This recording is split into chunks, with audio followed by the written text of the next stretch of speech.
fi Zilalul Quran karya Asy-Syahid Said Qutb, diterjemah bahasa oleh Datuk Yusof Zaki.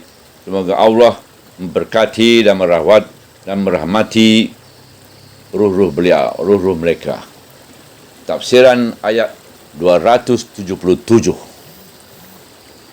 Di sebelah lembaran yang bertentangan dengan lembaran yang menayangkan kekafiran dan dosa dan ancaman terhadap pendukung-pendukung sistem riba itu, ditayangkan pula keimanan dan amalan yang saleh, sifat-sifat kelompok mukmin dalam aspek ini dan tapak-tapak asas kehidupan yang ditegakkan di atas sistem zakat yang bertentangan dengan riba.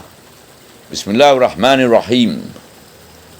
Sesungguhnya orang-orang yang beriman mengerjakan amalan yang soleh, mendirikan solat dan menunaikan zakat, mereka akan memperolehi pahala di sisi Allah, di sisi Tuhan mereka, dan tiada apa-apa kebimbangan pada mereka, dan tidak pula mereka berduka cita.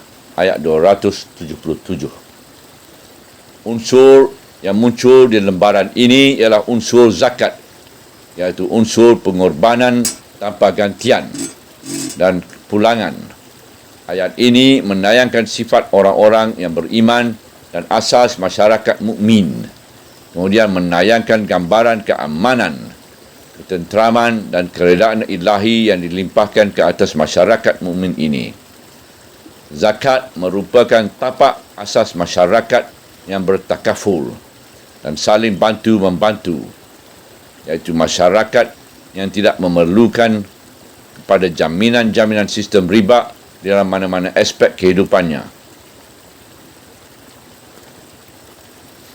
Kekaburan gambaran zakat di sisi muslimin. Gambaran zakat telah menjadi kabur dalam perasaan kita, dalam perasaan generasi-generasi umat muslimin yang malang, yang tidak pernah melihat sistem Islam dilaksanakan di alam kenyataan dan tidak pernah melihat sistem itu dibangunkan di atas kefahaman keimanan, didikan keimanan dan akhlak keimanan untuk membentuk jiwa manusia dengan pembentukan istimewa, kemudian membangunkan untuk mereka satu sistem yang dapat melahirkan kefahaman mereka yang betul, akhlak-akhlak mereka yang bersih, dan budi pekerti mereka yang tinggi. Kemudian ia menjadikan zakat sebagai asas sistem ini untuk menggantikan sistem jahiliah yang ditegakkan di atas sistem riba dan menjadikan hidup manusia berkembang subur dan ekonomi mereka meningkat maju melalui usaha-usaha perseorangan atau melalui usaha saling membantu yang bersih dari riba. Ya, gambaran ini telah menjadi kabur dalam generasi-generasi yang malang dan tidak bernasib baik ini, yang tidak sempat melahir satu gambaran yang luhur dari gambaran-gambaran insaniah, kerana mereka dilahir dan hidup di tengah-tengah gelombang sistem kebendaan yang dibangunkan di atas asas-asas di mana mereka menyaksi sifat bakhil dan kikir, sifat saling berebut-rebut dan bertarung, sifat keakuan dan pementingan diri menguasai hati nurani manusia. Sifat-sifat inilah yang membuat aliran wang itu tidak berpindah pada mereka yang memerlukannya, melainkan dengan bentuk muamalat riba yang keji. Ia membuat manusia hidup tanpa jaminan-jaminan. Jika mereka tidak mempunyai tabung simpanan wang atau tidak ikut melaburkan sebahagian dari wangnya di dalam syarikat-syarikat insurans riba. Ia membuat sektor perniagaan dan perusahaan tidak mendapat modal yang diperlukan kecuali dengan pinjaman secara riba. Hingga tertanam di dalam perasaan generasi yang malang ini bahawa di sana tidak ada sesuatu sistem yang lain dari sistem ini dan kehidupan manusia tidak dapat ditegakkan melainkan ke atas asas riba. Gambaran zakat ini telah menjadi begitu kabur sehingga generasi-generasi sekarang ini memikirkan sebagai derma kasihan belas individu yang sangat kecil yang tidak boleh dibangunkan di atas asasnya satu sistem yang moden. Tetapi hasil zakat itu amatlah besar. Ia memungut 2.5% dari harta modal orang ramai dan keuntungannya.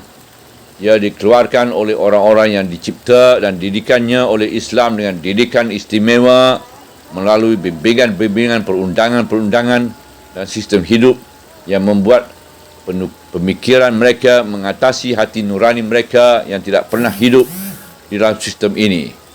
Ia dipungut oleh kerajaan Islam sebagai satu bayaran yang wajib, bukan sebagai derma kasihan belas individu, dan dengan hasil pungutan zakat inilah kerajaan dapat membentuk kelompok muslimin yang lemah.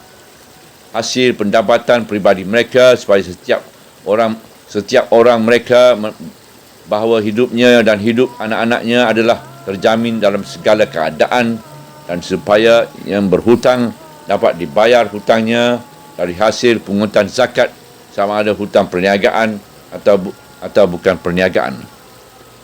Yang pentingnya bukannya bentuk sistem itu, tetapi jiwa dan semangatnya. Masyarakat yang dididik oleh Islam melalui bimbingan-bimbingan, undang-undang dan peraturannya yang ada adalah sebuah masyarakat yang sepadu dengan bentuk sistem dan tata caranya, sepadu dengan undang-undang dan bimbingan-bimbingan. Dan dari hati nurani dan susunan masyarakat yang sepadu inilah lahirnya semangat takaful.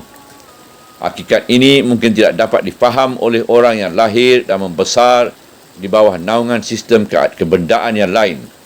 Tetapi bagi kita selaku penganut Islam, itulah hakikat yang kita kenali dan kita kecapi dengan selera keimanan kita. Dan jika mereka tidak dapat merasakan kecapan ini kerana nasib mereka yang malang dan kerana nasib umat manusia yang dipimpin oleh mereka juga malang, maka biarlah ini menjadi habuan mereka dan biarlah mereka dinafikan dari menikmati kebaikan yang disampaikan berita baiknya oleh Allah pada orang-orang yang beriman, yang mengerjakan amalan yang soleh, yang mendirikan solat dan menunaikan zakatnya. Biarlah mereka dinafikan dari menikmati ketenteraman dan kepuasan di samping dinafikan dari ganjaran dan pahala.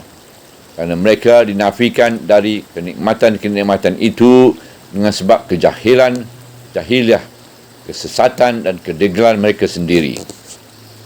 Allah Subhanahu Wa Taala menjanjikan kepada orang-orang yang membangunkan kehidupan mereka di atas asas keimanan, kebaikan, ibadah dan tolong-menolong, bahawa ia akan menyampaikan ganjaran mereka di sisinya dan berjanji akan memberi keamanan dan kebahagiaan pada mereka hingga mereka tidak akan merasa risau dan duka cita lagi.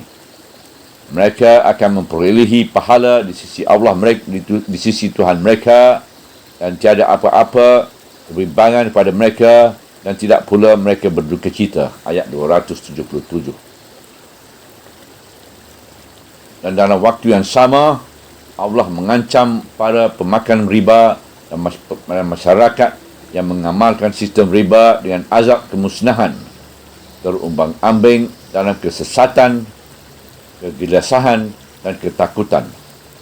Umat manusia telah menyaksikan janji ini telah berlaku di dalam masyarakat Islam, dan mereka juga melihat ancaman ini sedang berlaku pada hari ini dalam masyarakat yang mengamalkan sistem riba. Andainya kita berkuasa memegang setiap hati yang lalai dan menggoncangkannya dengan kuat agar ia menyedari hakikat yang terseram ini, dan andainya kita berkuasa memegang setiap mata yang pejam dan membukakan kedua kelopaknya supaya melihat realiti itu, tentulah kita lakukannya. Tetapi apa boleh buat, kita tidak berkuasa menunjuk kepada mereka hakikat ini. Semoga Allah sahaja memberi hidayah pada umat manusia yang malang ini, dan hati mereka berada di antara dua jari Allah yang Rahman, dan kerana hidayah yang benar itu ialah hidayah yang datang dari Allah. Subhanallah, walhamdulillah, Wala ilaha illallah wallahu akbar. Wala hawla wala quwata illa billah al-aliyyil azim. Wala hawla wala quwata illa billah al-aliyyil azim. Wala hawla wala quwata illa billah al-aliyyil azim.